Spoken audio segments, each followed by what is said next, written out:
don't want to get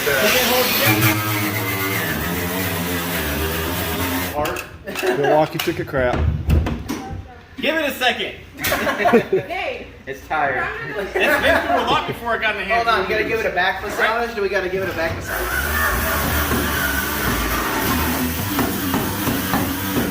Don't record this. What are you doing? Let's see what type of shenanigans TinCanCrew can get into when we take over PB Lodge in Dayton, Tennessee to build a boat together.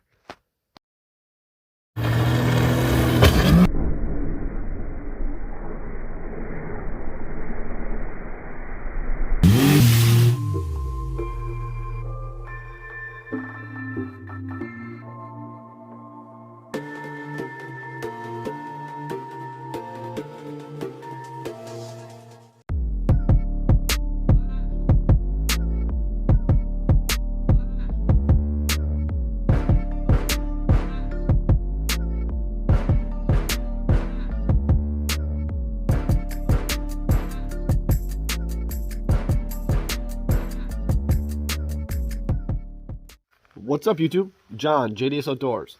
As some of you know, I haven't been on here very much, but you may have seen me on other people's channels. We took a trip down to Dayton, Tennessee for the owners of PB Lodge, and the TinCanCrew met up to build a boat for the owners of the PB Lodge.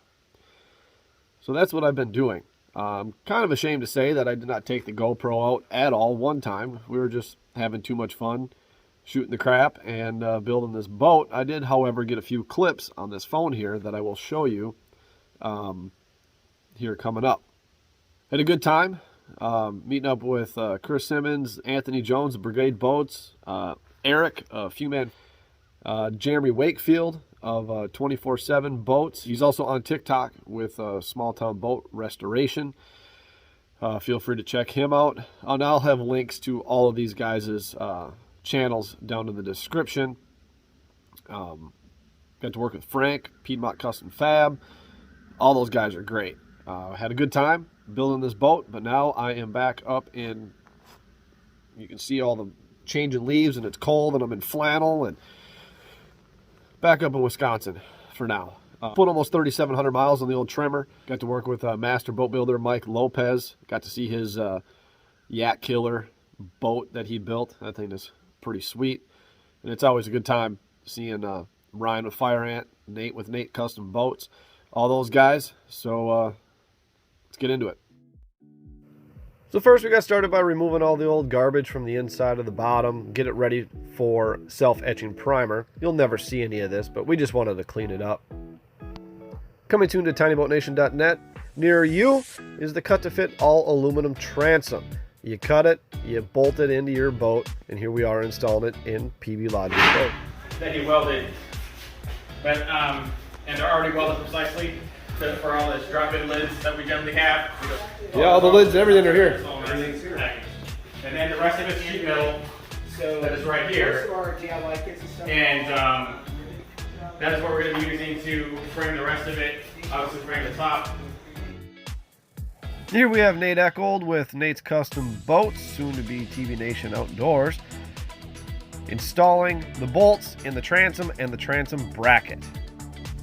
After we got all the prep work done and shot a nice coat of self-etching primer and installed some foam underneath the floor, it is now time to install the floor. Here we have 90 thou aluminum sheet 5052 getting installed, and it's going to get riveted down inside the hull. Part of the perks of pre-making the frame, drop it in, all you gotta do is cut it to fit. And we have Mike Lopez, Tiny Boat Nation, cutting it to fit.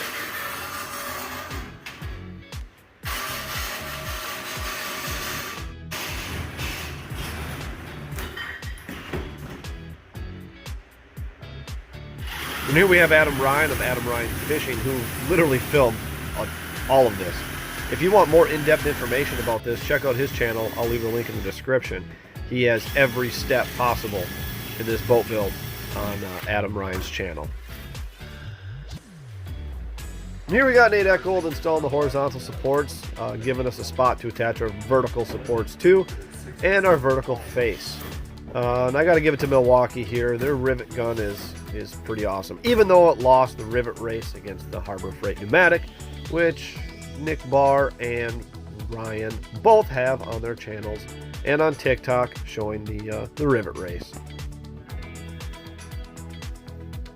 Here's Adam Ryan installing the live well drain, and Ryan with Fire Ant Boats installing the live well itself. It's a nice snug fit, which is going to ensure once it's riveted in place, it's definitely not going anywhere. Once the live well is installed, it's time to install the lids using countersunk rivets. Ensures a nice smooth fit. All these lids can be found custom sizes and normal sizes on tinyboatnation.net. But it can't be all work and no play, especially when you're on a world-class bass lake. Let's go find some, shall we?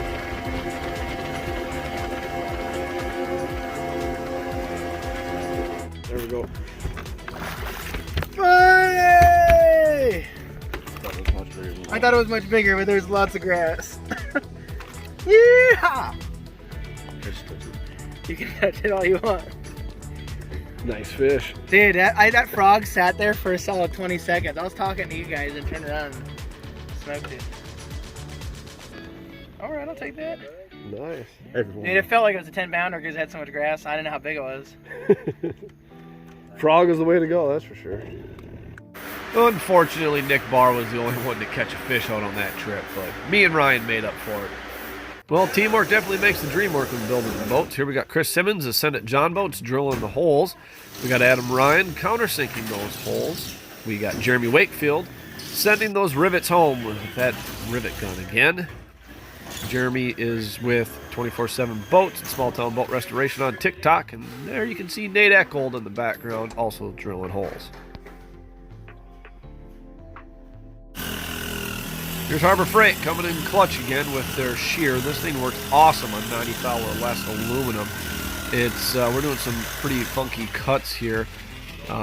Eric with Few Man Boats is the one cutting this piece out right now. This is a tricky piece for the back of this boat. And here we got Adam Ryan drilling the hole. I guess he actually did a little bit more than just film on this build. What's up, buddy? Charger? No, you use that charger whenever you want.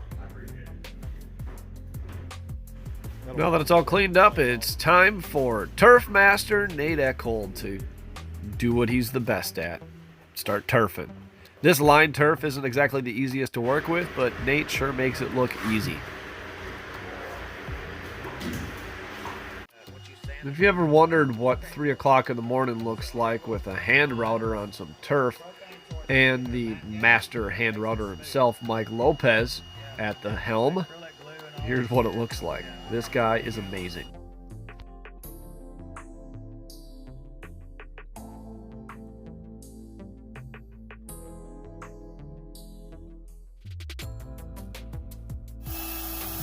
That entire inlay was literally done by hand by the router master himself, Mike Lopez. It was an amazing thing to get to watch in person. That's their logo too. If you look at it online, that's their freaking website logo. It's the exact shit.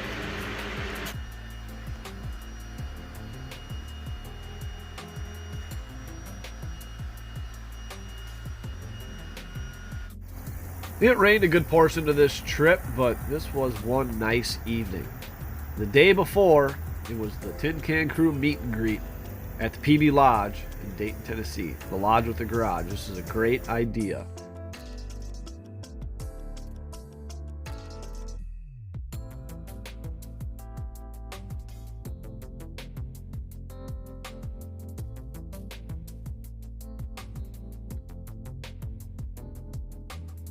Well, it's time to line them all up. For starters, we got Jeremy Wakefield at 24/7.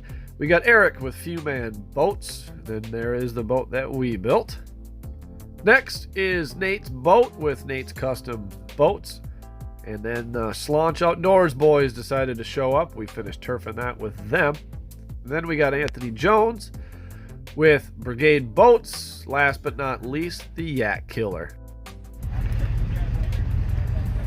Time for the first water test since the rebuild. The owners are absolutely in love and ecstatic with this build. I think it turned out pretty good myself.